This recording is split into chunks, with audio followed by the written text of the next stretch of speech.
Welcome to daily current affairs 365। आज के video का टाइटल है 11 सितंबर 2025। इसमें बेसिकली न्यूज़ कवर किए गए हैं 10 सितंबर और कुछ न्यूज़ 11 सितंबर के हैं। आइए देखते हैं आज की वीडियो में कौन कौन सा न्यूज़ कवर किया गया है।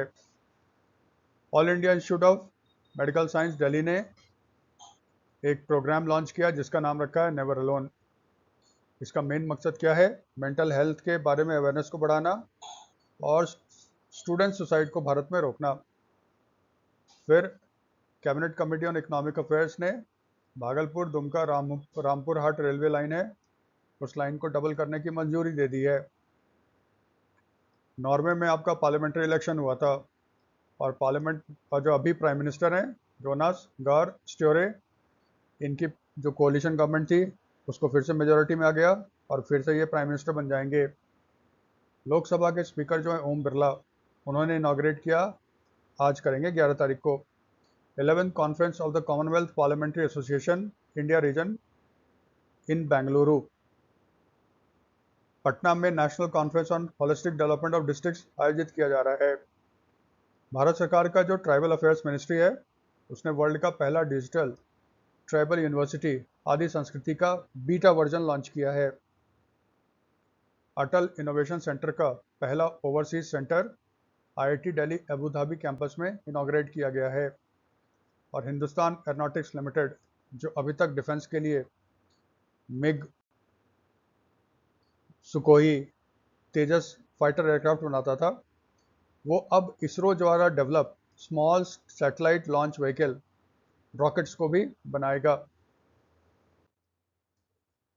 चलिए डिटेल में करते हैं। All India institute of Delhi, इसने एक प्रोग्राम लॉन्च किया जिसका नाम है नेवर अलोन और ये लॉन्च किया गया था 10 तारीख को, 10 सितंबर को। 10 सितंबर को पूरे वर्ल्ड में मनाया जाता है world suicide prevention day. National crime records bureau जो मिनिस्ट्री ऑफ डिफेंस हेल्थ के अंदर आता है, sorry ministry of home affairs, Amit Shah, तो नेशनल क्राइम रिकॉर्ड ब्यूरो कहता है 2022 में जो उसके पास रिकॉर्ड आए थे 1.7 लाख पीपल ने भारत में सुसाइड किया। और एनसीआर भी कहता है 1.7 लाख में से जो 35% लोग हैं उनकी उम्र 18 से 30 साल के बीच में है। इसका मतलब स्टूडेंट, युवा बहुत ज़्यादा सुसाइड कर रहे हैं भारत में। इसको प्रिवेंट करने के लिए एम्स ने आपका लॉन्च किया है नेवर अलोन। इसका मकसद क्या है? एक, भारत में मेंटल हेल्थ अवेयरनेस को बढ़ावा देना और दूसरा, जिन स्टूडेंट्स में सुसाइड की प्रवृत्ति डेवलप हो रही है उनको टाइम पे काउंसलिंग वगैरह प्रोवाइड करना। तो जो नेवर अलोन प्रोग्राम है ये 24/7 वर्चुअल एंड ऑफलाइन कंसल्टेशन दोनों प्रोवाइड करता है और इसमें बेसिकली एम्स के मेंटल हेल्थ एक्सपर्ट होंगे जो व्हाट्सएप के द्वारा बच्चों को समझाएंगे ताकि वह सुसाइड ना करे। ये जो प्रोग्राम है वो फिलहाल उन इंस्टीट्यूशन में लागू किया जा रहा है जहाँ पे 5,000 बच्चे हैं और पर बच्चे एम्स फीस कितना लेगा? 70 पैसे, बहुत कम है। काम का चीज़ क्या है? Never alone. Never alone program suicide को रोकने के लिए, मेंटल हेल्थ के अवेयरनेस को बढ़ाने के लिए किसने लॉन्च किया? एम्स ने। और विश्व में वर्ल्ड सुसाइड प्रिवेंशन डे किस दिन मनाया जाता है? 10 सितंबर को। दूसरा जो न्यूज़ आया था सीसीईए, इसने अप्रूव कर दिया है भागलपुर दुमका रामपुर हाट रेलवे लाइन को। सीसीए क्या होता है? सीसीए होता है cabinet committee on economic affairs. ठीक है, आप जानते हो भारत सरकार या स्टेट गवर्नमेंट में भी सबसे टॉप डिसीजन मेकिंग बॉडी जो होता है वो कैबिनेट होता है।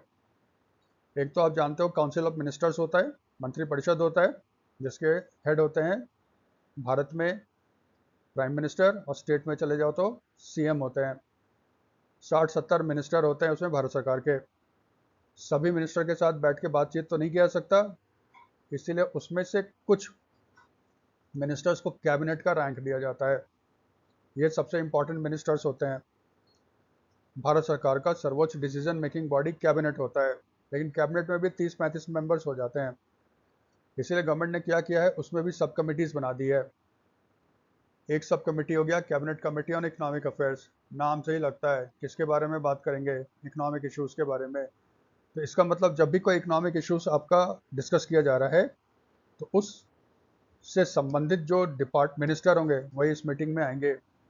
कभी कभी सुनोगे आप सीसीपीए की मीटिंग हुई थी। सीसीपीए होता है cabinet committee on political affairs. कभी सुनोगे CCSA, cabinet committee on security affairs. ठीक है, तो इसमें सिर्फ ना थर्ड वर्ड जो है वो चेंज होता है, ई चेंज होगा तो इकोनॉमिक्स, पी हो गया तो पॉलिटिकल, एस हो गया तो सिक्योरिटी। कभी कभार एग्जाम में आ जाता है सीसीईए में ई का फुल फॉर्म बता दो, तो ई का फुल फॉर्म क्या होता है, इकोनॉमिक्स। पी का बता दो, पॉलिटिकल।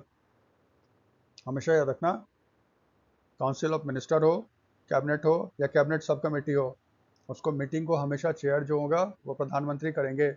इसका मतलब इस मीटिंग को भी चेयर किसने किया था, मोदी साहब ने, और उसमें अप्रूवल दे दिया गया।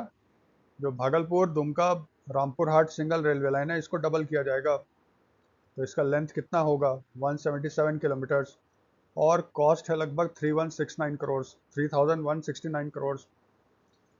ये 5 डिस्ट्रिक्ट को कवर करेगा in 3 states, Bihar, Jharkhand and West Bengal. Bhagalpur Bihar में है, दुमका झारखंड में है, रामपुर हाट बंगाल में है।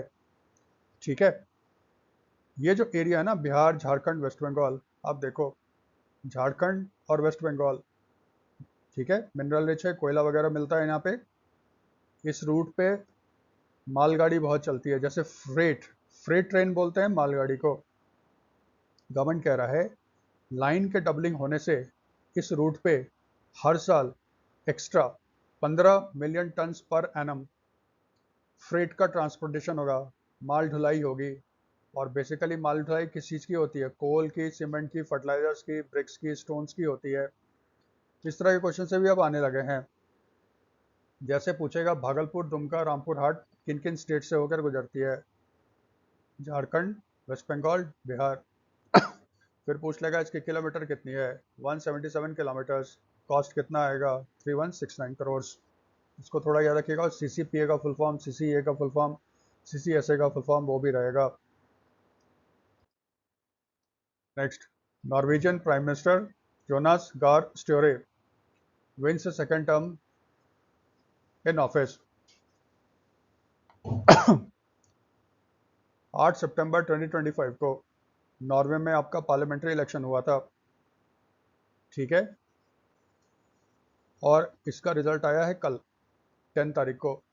रिजल्ट के हिसाब से जो प्राइम मिनिस्टर जोनास गार स्ट्योर की जो 5 पार्टी कोalition है उसने 169 मेंबर पार्लियामेंट में 87 सीट जीत गई। इसकी मतलब मेजोरिटी इसको आ गई, ये फिर से आपके प्राइम मिनिस्टर बन जाएंगे। ठीक है, लेकिन ध्यान रखना जोनास गार स्ट्योर, इनकी पार्टी का नाम है लेबर पार्टी। तो देखो ऐसे रहेगा इलेक्शन से, इलेक्शन इंडिया में हो या विदेश में हो, भारत में स्टेट गवर्नमेंट का इलेक्शन हो, लोकसभा का चुनाव हो पूरा, तो कौन सीएम बना, कौन पार्टी पावर में आई, सीट्स कितने हैं, ये पढ़ने का तरीका होता है। इंडिया से बाहर अगर इलेक्शन होता है, प्रेसिडेंट या प्राइम मिनिस्टर को इलेक्ट होकर आते हैं, तो फिर उस आदमी का नाम, फिर पूछ लेंगे कि पार्लियामेंट का क्या नाम है अगर पार्लियामेंट के थ्रू आ रहे हैं तो, और फिर टाइम पीरियड भी पूछ लेते हैं कितने साल के लिए इलेक्ट हो रहे हैं। ठीक है, तो उसी पे अगर थोड़ा हम लोग देखें, नॉर्वे का जो पार्लियामेंट है उसको स्टार्टिंग कहते हैं। ये यूनिकैमरल है, यूनिकैमरल मतलब एक सदनीय है। जैसे भारत का बाई कैमरल है लोकसभा राज्यसभा, यहाँ पे यूनिकैमरल इसका मतलब एक ही है यहाँ पे सदन, जिसमें कितने मेंबर्स हैं, 169। हमारे देश के पार्लियामेंट का जैसे लोकसभा है, लोकसभा का इलेक्शन होता है 5 इयर्स टर्म होता है ना, नॉर्वे में 5 नहीं होता है, 4 साल। लेकिन एक अजूबा चीज़ है, अजूबा हम लोगों के लिए, जैसे लोकसभा का इलेक्शन हुआ, लोकसभा के कोई सदस्य उनका डेथ हो गया तो सीट खाली हो जाती है, या उन्होंने रिजाइन कर दिया, या उनको डिस्क्वालीफाई कर दिया गया, तो सीट को फुल करने के लिए फिर से इलेक्शन कमीशन इलेक्शन करवाता है। उसको हमारे देश में कहा जाता है बाइक इलेक्शन। या फिर क्या होता है, कोई गवर्नमेंट अपना मेजोरिटी खो देता है, कोई दूसरा पार्टी गवर्नमेंट नहीं बना पाता है, तो फिर से इलेक्शन करवाया जाता है। जैसे 1998 में वाजपेयी साहब के खिलाफ नो कॉन्फिडेंस मोशन पास हुआ था, कोई गवर्नमेंट नहीं बनी तो फिर इलेक्शन करवाया गया, उसको कहते हैं मिड टर्म इलेक्शन। नॉर्वे के कॉन्स्टिट्यूशन में लिखा हुआ है कोई बाई इलेक्शन नहीं होगा, कोई मिड टर्म इलेक्शन नहीं होगा। इसका मतलब 4 साल के लिए जो संसद बन गई वो 4 साल तक रहेगी ही रहेगी। इसका मतलब 2021 में इलेक्शन हुआ, फिर इलेक्शन कब हुआ है 25 में, फिर अगला कब होगा 29 में। ये यूनिक चीज़ है आपका नॉर्वे के पार्लियामेंट में। तो नॉर्वे के पार्लियामेंट में याद रखना, नॉर्वे के पार्लियामेंट का नाम क्या है, स्टार्टिंग। मेंबर्स कितने हैं 169, और इनका टाइम पीरियड या कार्यकाल कितना होता है 4 इयर्स का होता है। थोड़ा सा स्टैटिक पोर्शन भी कर लें about the kingdom of Norway. Norway एक नॉर्थ यूरोपियन कंट्री है और ये लोकेटेड है स्कैंडिनेवियन पेनिनसुला में। पेनिनसुला को हिंदी में कहते हैं प्रायद्वीप। जैसे ये देखो इंडिया है, इंडिया का नक्शा, इधर अरेबियन सी है, इधर बे ऑफ बंगाल है और इधर इंडियन ओशन है। इसका मतलब साउथ इंडिया जो बेसिकली है, जिसको डेक्कन पेनिनसुला भी बोलते हैं ना, प्रायद्वीप भी बोलते हैं। तो पेनिनसुला या प्रायद्वीप वो लैंड का एरिया है जो 3 तरफ पानी से घिरा है। इसका मतलब स्कैंडिनेवियन पेनिनसुला भी 3 तरफ पानी से घिरा होगा। स्कैंडिनेवियन पेनिनसुला में 2 देश हैं, एक स्वीडन है, दूसरा नॉर्वे। इसीलिए स्वीडन और नॉर्वे को ना स्कैंडिनेवियन कंट्री भी कहते हैं। एक आपने सुना होगा नॉर्डिक कंट्री। नॉर्डिक कंट्री में कौन आता है, डेनमार्क, फिनलैंड, स्वीडन, आइसलैंड और नॉर्वे। इसके अलावा Faroe islands and Greenland plus Aland region जो फिनलैंड का है, इसको भी शामिल किया जाता है। अब देखो, फरो आइलैंड्स एंड ग्रीनलैंड ये डेनमार्क की टेरिटरी है, तो फिर इसको अलग से क्यों करते हैं। फिनलैंड को तो हम लोगों ने शामिल कर लिया, फिर एलैंड रीजन को क्यों शामिल करते हैं। इसका कारण है, जो फरो आइलैंड्स और ग्रीनलैंड है ये एक सेल्फ गवर्निंग एरियाज है डेनमार्क का। मीन्स इस पर सॉवरेंटी, संप्रभुता तो डेनमार्क की है, लेकिन इनके पास ये राइट है, ग्रीनलैंड और फरो आइलैंड्स वालों के पास, यह जब चाहे इंडिपेंडेंट हो सकते हैं डेनमार्क से। सेम कैसे एलैंड रीजन ऑफ फिनलैंड का। ग्रीनलैंड, ये देखो अभी बहुत न्यूज़ में था, डोनाल्ड ट्रंप चाहते हैं कि ग्रीनलैंड आपका अमेरिका के अंदर आ जाए, और डोनाल्ड ट्रंप ने एक बार धमकी भी दिया था कि वो अपनी मिलिट्री को भेजेगा ग्रीनलैंड को कैप्चर करने के लिए। ठीक है, ग्रीनलैंड में डोनाल्ड ट्रंप की दिलचस्पी क्यों है, ये एक आर्टिक रीजन के साथ पास है। ठीक है, प्लस ग्रीनलैंड जो है ना बहुत ही मिनरल रिच है, तो जहाँ जहाँ क्रिटिकल मिनरल्स है, ऑयल हो, तेल हो, गैस हो, डोनाल्ड ट्रंप तो वहाँ जाता ही जाता है। इसीलिए ना अभी डेनमार्क ने प्रोटेस्ट भी किया था। डेनमार्क का आरोप है डोनाल्ड ट्रंप ने कुछ लोगों को भेजा था वहाँ पे ग्रीनलैंड में, लोगों को उकसा रहे थे कि तुम डेनमार्क से इंडिपेंडेंट हो जाओ और अमेरिका में शामिल हो जाओ। तो अभी बहुत ज़्यादा खटास भी आ गई है डेनमार्क और यूएस में। ठीक है, तो ये याद रखना। दूसरा, नॉर्वे जो है एक रिच कंट्री है, इसके पास ऑयल एंड गैस के बहुत बड़े भंडार मिले हैं और ये एक नेट एक्सपोर्टर है। जैसे ये है नाम ब्रेंट, ब्रेंट सी है। ठीक है, सी से तेल निकालता है नॉर्वे, जिसको ऑफशोर बोलते हैं ना, जमीन से बाहर। तो ब्रेंट है, इसको ब्रेंट क्रूड के नाम से भी इसको जाना जाता है, नॉर्वेजियन तेल को ना ब्रेंट क्रूड के नाम से भी जाना जाता है, थोड़ा सा ध्यान रखना। ठीक है, नॉर्वे वाले बहुत समझदार हैं। इन्होंने क्या किया है, जब इनके पास ऑयल और गैस बेच कर एक्स्ट्रा पैसा आ जाता है, उसका उन्होंने एक फंड बना रखा है। फिर इस फंड का इस्तेमाल क्या करते हैं, दुनिया के बहुत सारे देशों में जाके इन्वेस्टमेंट करते हैं, ताकि ये ग्रो करे, 2 का 4 बने, तो फिर वो बन जाएगा क्या, वेल्थ। इस तरह के फंड को कहते हैं सॉवरेन वेल्थ फंड। सॉवरेन का मतलब होता है इंडिपेंडेंट कंट्री। तो नॉर्वे इस फंड का मालिक है, नॉर्वे एक इंडिपेंडेंट कंट्री है, इसको कहते हैं सॉवरेन वेल्थ फंड। और ये दुनिया का सबसे बड़ा सॉवरेन वेल्थ फंड है, इसके पास करीब $2 ट्रिलियन का एसेट्स है। यह भी इलेक्शन के द्वारा एक इशू भी बना था। इसने, नॉर्वे के जो सॉवरेन वेल्थ फंड है उसने इसराइल के कुछ कंपनियों में इन्वेस्ट किया है। इलेक्शन के समय नॉर्वे में ये आवाज़ उठ रही थी कि इनको कहो इजरायली कंपनी में इन्वेस्टमेंट ना करें, वो बाहर निकल जाएं। क्यों, क्योंकि वो लोग विरोध कर रहे थे Israeli action in Gaza. Gaza से मतलब नहीं है, ब्रेंट याद रखना, और सॉवरेन वेल्थ फंड क्या होता है उसको याद रखना। नॉर्वे की कैपिटल है ऑस्लो। ऑस्लो से एक चीज़ का ध्यान रखना, आपने नोबेल प्राइज़ का नाम सुना है। ठीक है, वर्ल्ड का सबसे बड़ा प्राइज माना जाता है। डोनाल्ड ट्रंप चाहते हैं कि उनको पीस का प्राइज मिल जाए, बहुत बार ये कह चुके हैं, इसलिए थोड़ा ध्यान रखना। नोबेल पीस प्राइज दिया जाता है आपका फिजिक्स, केमिस्ट्री, मेडिसिन या फिजियोलॉजी, लिटरेचर, इकोनॉमिक्स, और फिर यह दिया जाता है आपका पीस में फिजिक्स, केमिस्ट्री, मेडिसिन, लिटरेचर और इकोनॉमिक्स। ये प्राइज आपका दिया जाता है स्टॉकहोम में, जो स्वीडन की कैपिटल है, और ये 10 तारीख को दिया जाता है, 10 दिसंबर को। लेकिन पीस का जो प्राइस है वो नॉर्वे देता है। अगर डोनाल्ड ट्रंप को पीस का अवार्ड मिला, जो कि मिलेगा नहीं शायद, तो डोनाल्ड ट्रंप को पीस का नोबेल प्राइज लेने के लिए ऑस्लो जाना पड़ेगा, नॉर्वे। ये ध्यान रखना। नॉर्वे की करेंसी क्या है? क्रोन।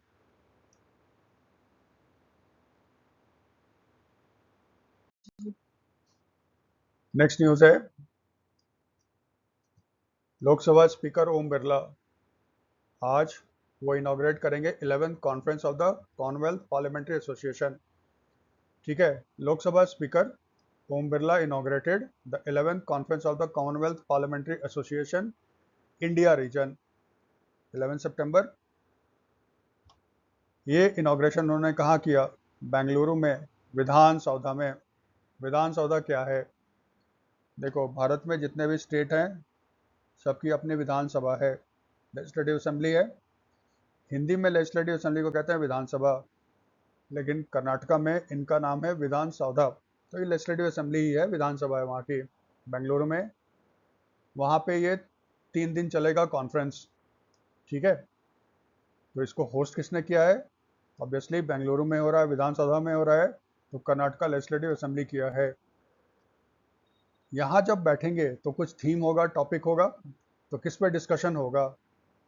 यहाँ पे डिस्कशन का जो मेन टॉपिक है वो है debates and discussions in the house of legislature, building people's trust, meeting people's aspirations. ठीक है, तो फिर भाग कौन लेंगे?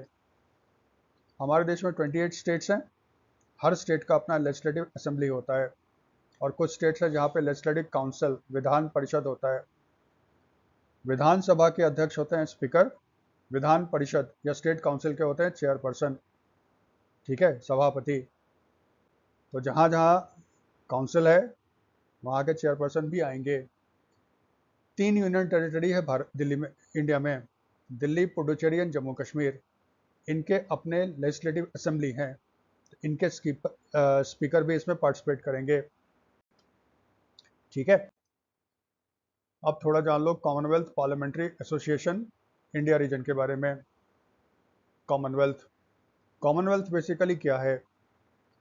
कॉमनवेल्थ उन कंट्रीज का एक एसोसिएशन है जो कभी ब्रिटेन के गुलाम थे, उसके कॉलोनी थे, उपनिवेश थे, लेकिन आज ये इंडिपेंडेंट है। लेकिन उन्होंने ग्रुप बना रखा है, उस ग्रुप का नाम है कॉमनवेल्थ। फिलहाल इसमें 56 मेंबर्स हैं। ठीक है, तो कॉमनवेल्थ आप जानते हो मेन ब्रिटेन पूरे वर्ल्ड में शासन करता था। ब्रिटेन में एक चीज जो था, ब्रिटेन को माना जाता है मदर ऑफ पार्लियामेंट्री डेमोक्रेसी। संसदीय प्रणाली का वो जननी है। हमारे देश में भी पार्लियामेंट्री डेमोक्रेसी ब्रिटेन ही लाया था। ब्रिटेन जहाँ जहाँ गया उसने कोशिश किया ये पार्लियामेंट्री डेमोक्रेसी लाए। और शुरू में ना, जैसे ऑस्ट्रेलिया, कनाडा, साउथ अफ्रीका, इनको डोमिनियन स्टेटस दिया गया था, यानी कि ये इंडिपेंडेंट ही थे, लेकिन ब्रिटेन के राजा को ना अपना राजा मानते थे। ठीक है, इन देशों ने मिलके एक एसोसिएशन बनाया, इनके पार्लियामेंट्स ने, उसको कहा गया कॉमनवेल्थ पार्लियामेंट्री एसोसिएशन, और ये बना 1911 में। धीरे धीरे इसमें जितने देश आज़ाद होते गए, कॉमनवेल्थ की संख्या बढ़ती चली गई।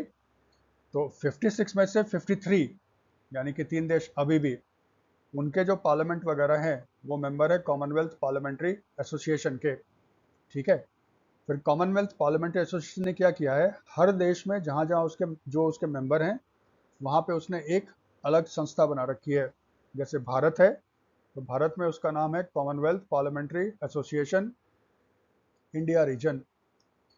इसमें मेंबर्स कौन है? 28 स्टेट और 3 यूनियन टेरिटरी, जहाँ पे असेंबली है, ठीक है, ये इसके मेंबर हैं।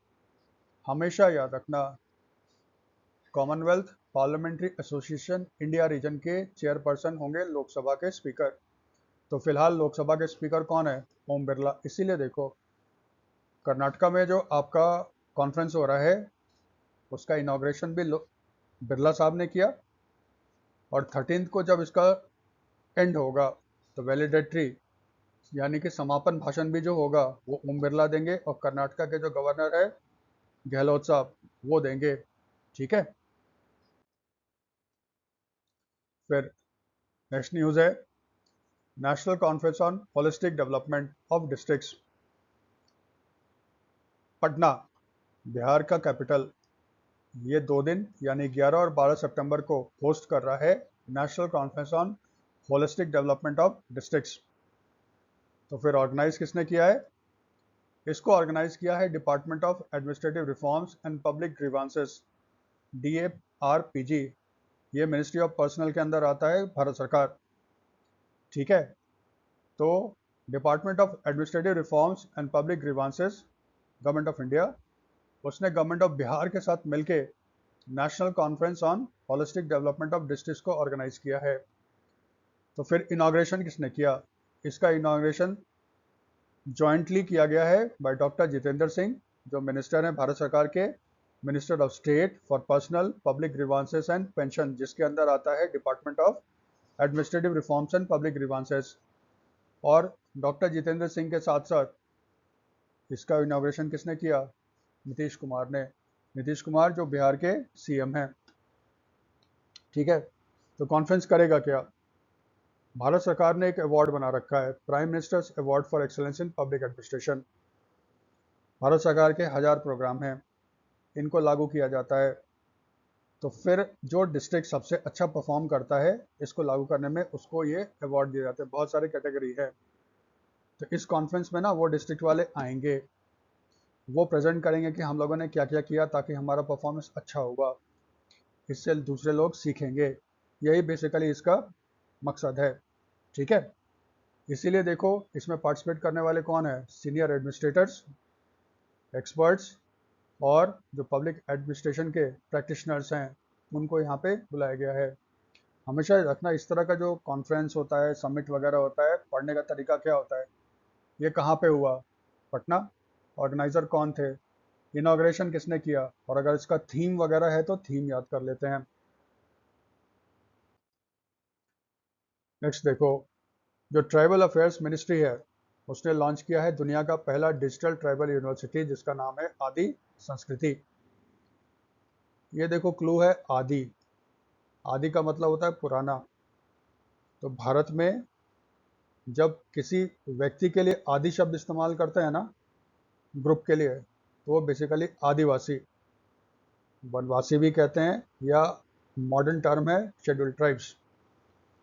ये माना जाता है कि आर्यंस के आने से पहले भारत में रहते थे आपके लोग, उनको कलेक्टिवली कहा जाता है आदिवासी, ठीक है।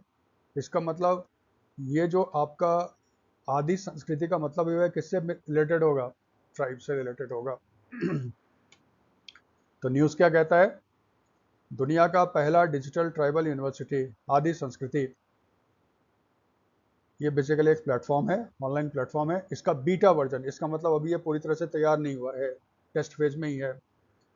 इसको लॉन्च किया किसने? Union minister of state for tribal affairs Durga Das Uikey ने। कहाँ पे किया? न्यू दिल्ली में। क्या कोई अवसर था, कोई ओकेजन था? हाँ, 10 सितंबर 2025 को न्यू दिल्ली में आपका आयोजित किया गया था नेशनल कॉन्फ्रेंस ऑन आदि कर्मयोगी अभियान, ठीक है।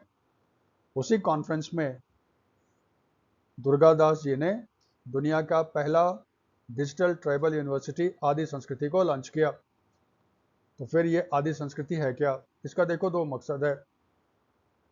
इसका एक है to preserve and promote the culture and traditional knowledge of the tribal communities, ठीक है। और दूसरा मकसद है, ये एक ऑनलाइन मार्केट प्लेस होगा जहाँ पे ट्राइबल आर्टिजन्स अपने प्रोडक्ट्स को बेच सकते हैं। इसके साथ साथ क्या होगा? उनका इकोनॉमिक एम्पावरमेंट भी होगा, ठीक है। इस प्लेटफॉर्म में 3 मेजर कंपोनेंट्स है। आदि विश्वविद्यालय, आदि विश्वविद्यालय जो होगा वो कोर्स ऑफर करेगा, किस पे? ट्राइबल डांस पे, पेंटिंग पे, क्राफ्ट्स पे, म्यूजिक पे और फोकलोर। इसका मतलब अगर कोई इसके बारे में पढ़ना चाहता है तो आदि विश्वविद्यालय पे जाए, अपने आप को इनरोल कर ले। आदि संपदा, सोशियो कल्चरल रिपोजिटरी। रिपोजिटरी का मतलब होता है जहाँ पे आप भंडार करके रखते हो, कलेक्शन करके रखते हो। इसमें करीब 5000 डॉक्यूमेंट्स होंगे जो किसको कवर करेंगे? ट्राइबल पेंटिंग्स को, ट्राइबल डांस को, ट्राइबल क्लोथ्स एंड टेक्सटाइल्स को, ट्राइबल आर्टिफैक्ट्स को और ट्राइबल लाइवलीहुड्स को। आदि हाट, हाट का मतलब होता है बाजार। इसको लिंक कर दिया गया है ट्राइफेड के साथ। ट्राइफेड होता है tribal cooperative marketing development federation of India. ये जो है मिनिस्ट्री ऑफ ट्राइबल अफेयर्स के अंदर आता है और इसका मेन मकसद क्या होता है?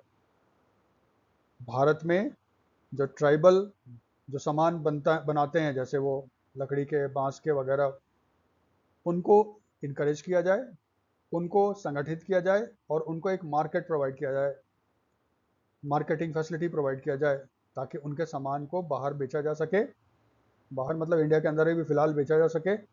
इससे उनका इनकम, इकोनॉमिक एम्पावरमेंट होगा। तो इसका मतलब देखो, तीनों हो गया। कल्चर के लिए हो गया आदि विश्वविद्यालय और आदि संपदा, और बाजार के लिए हो गया आदि हाट। इसी में आदि वाणी, ये मिनिस्ट्री ऑफ ट्राइबल अफेयर्स ने लॉन्च किया है।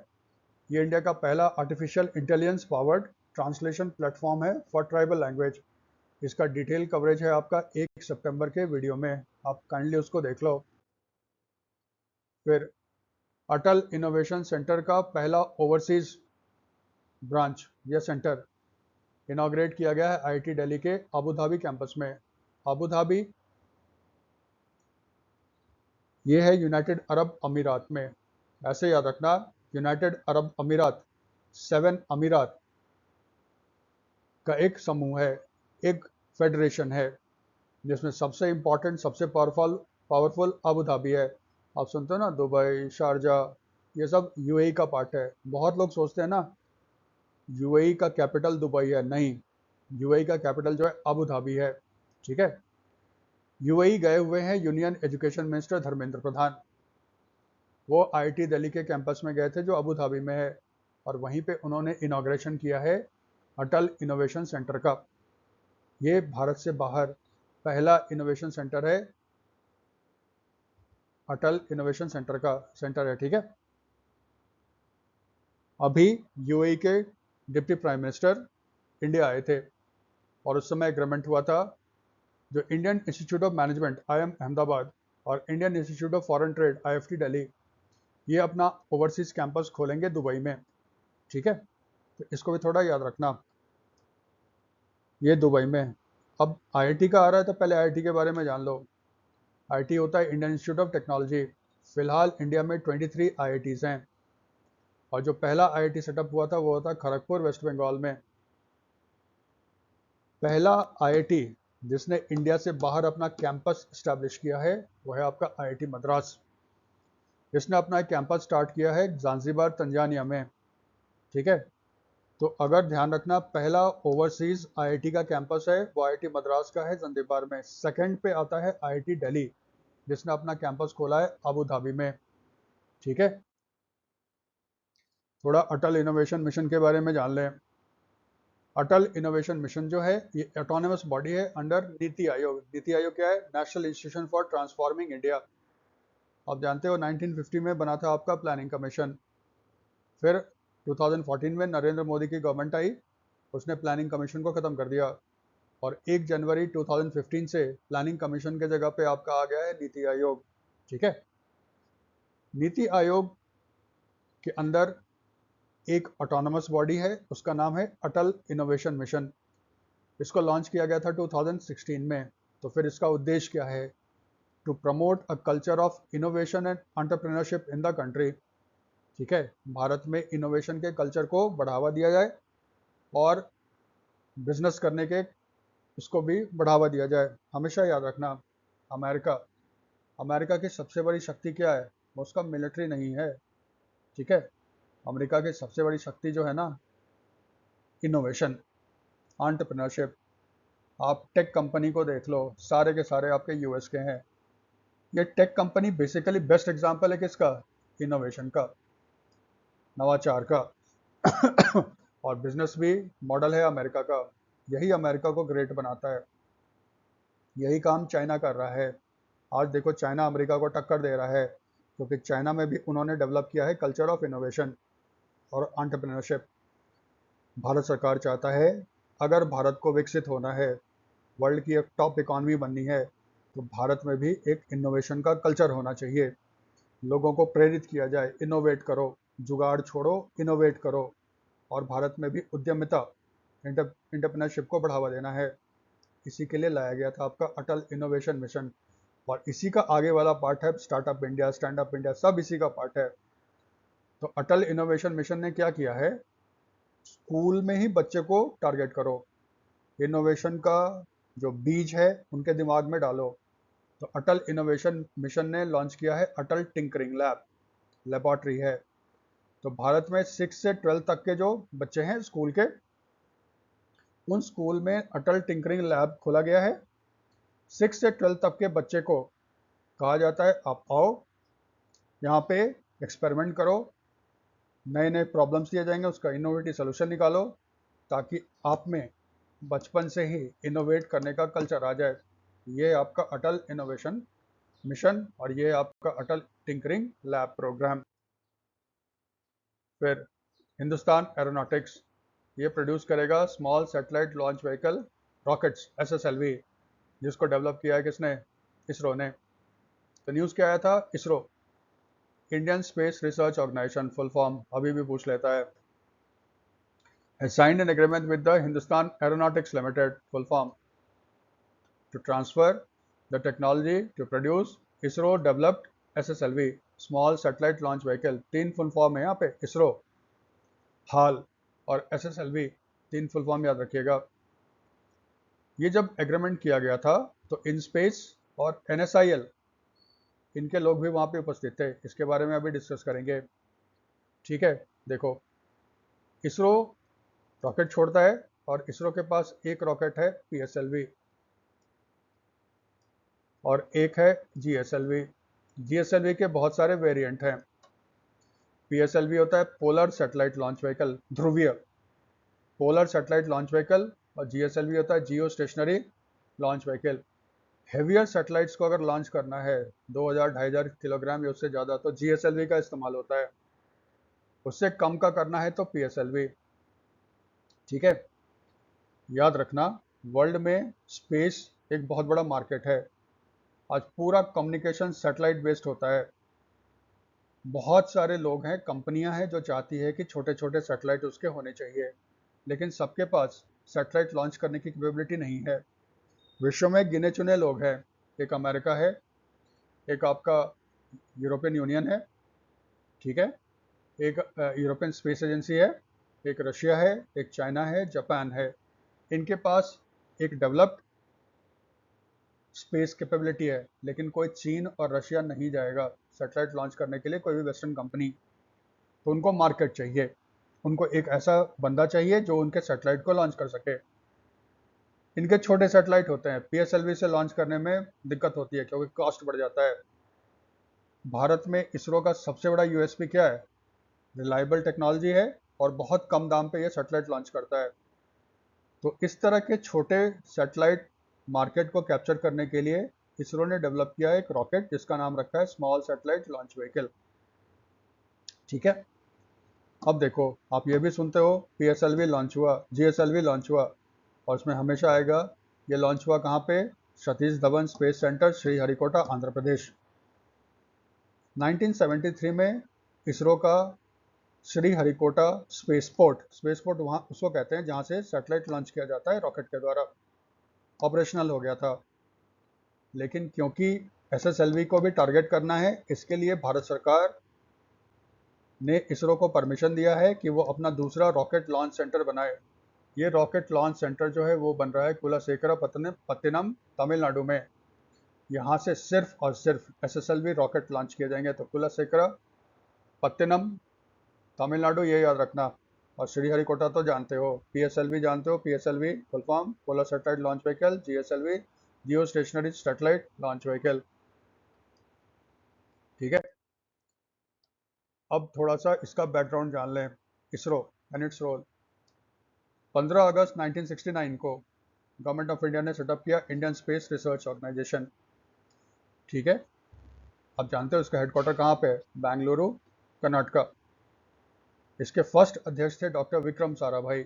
डॉक्टर विक्रम साराभाई को इंडियन स्पेस स्पेस रिसर्च के फादर माना जाता है। जैसे कहते हैं ना, एटम में कौन है? डॉक्टर होमी जहांगीर बाबा। स्पेस में है आपका डॉक्टर विक्रम साराभाई। इसरो को शुरू में काम दिया गया, स्क्रैच से आप डेवलप करो, वो सैटेलाइट बनाओ जो भारत के डेवलपमेंट के लिए बहुत ज़रूरी है। फिर उसको लॉन्च करने के लिए रॉकेट बनाओ, फिर एक जगह बनाओ जहाँ से इसको डेवलप किया जाए। इसका मतलब सारा जो रिसर्च एंड डेवलपमेंट होगा इनके लिए सारी इसरो की जिम्मेदारी है। इसरो ने ये भूमिका बखूबी निभाई है। तो इसरो ने क्या किया है, उसने ना छोटे छोटे जो इंडस्ट्री होते हैं, जिसे MSME कहते हैं ना, माइक्रो स्मॉल मीडियम एंटरप्राइज, उसके साथ मिलके सैटेलाइट बनाता है और रॉकेट्स बनाता है और फिर इसको लॉन्च करता है।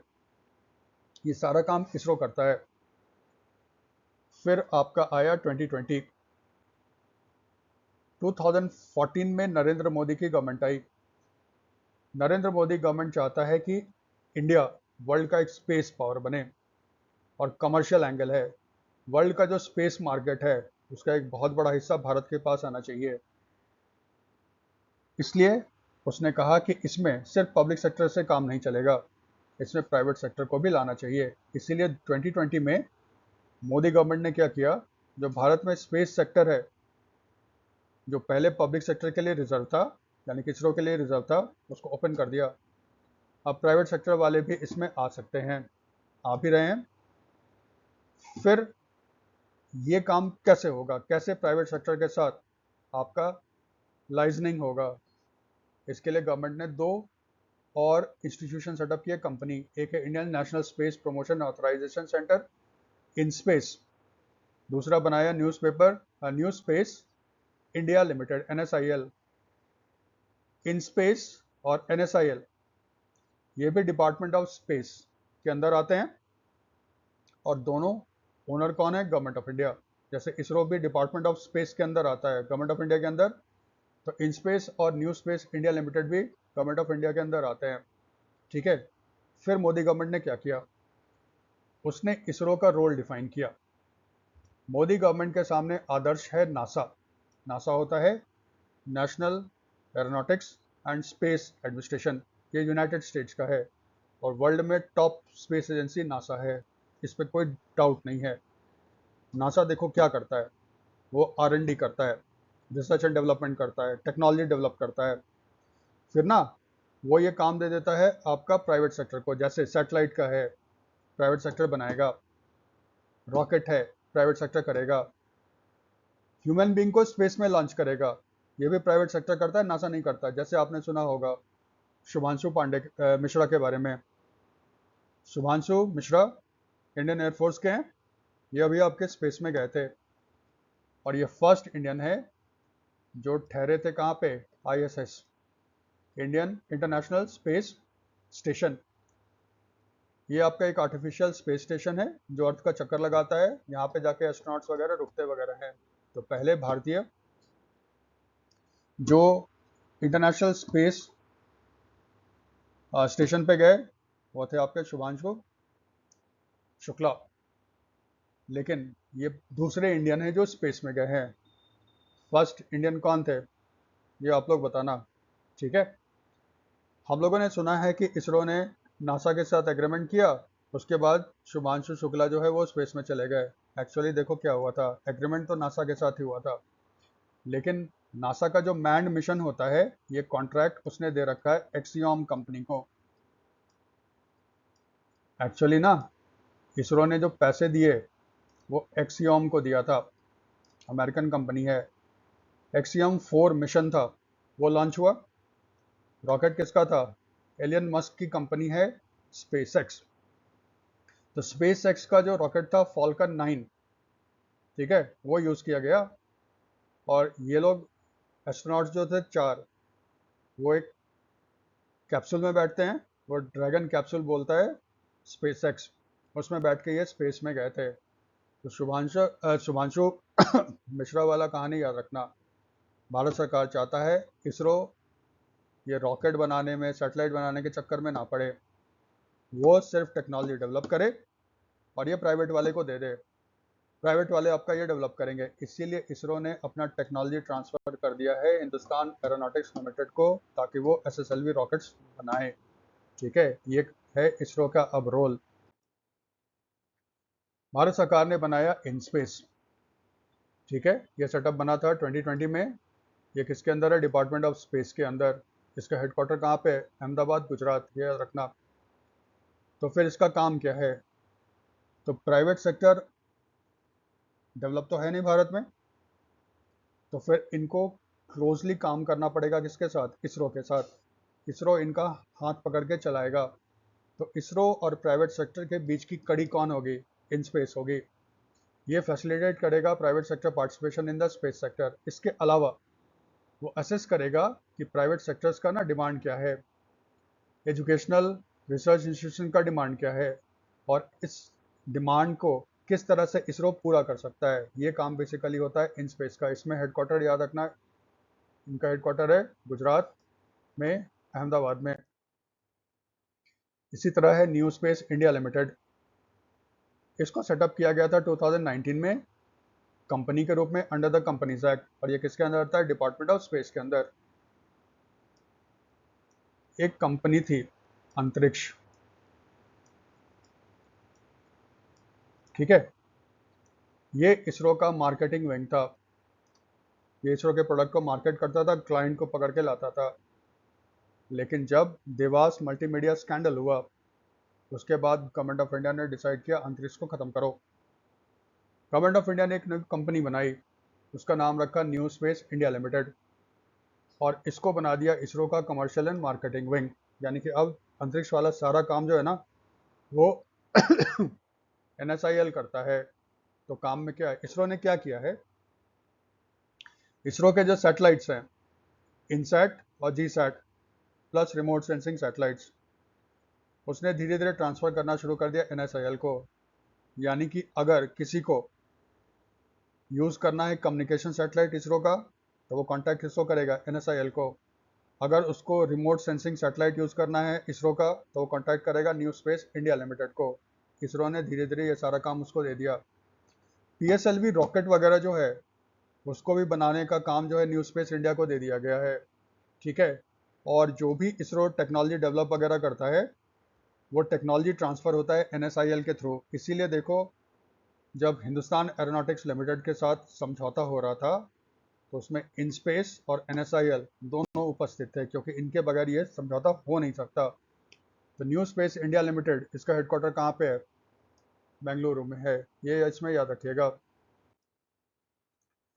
इस वीडियो में ये सारे न्यूज़ थे आपके। अगर आपको वीडियो अच्छा लगता है तो लाइक कर दो, और हमारे चैनल को थोड़ा सपोर्ट भी कर दो। ठीक है, और अगर कुछ इम्प्रूवमेंट चाहिए तो थोड़ा कमेंट कर देना। ठीक है, थैंक यू फॉर वॉचिंग।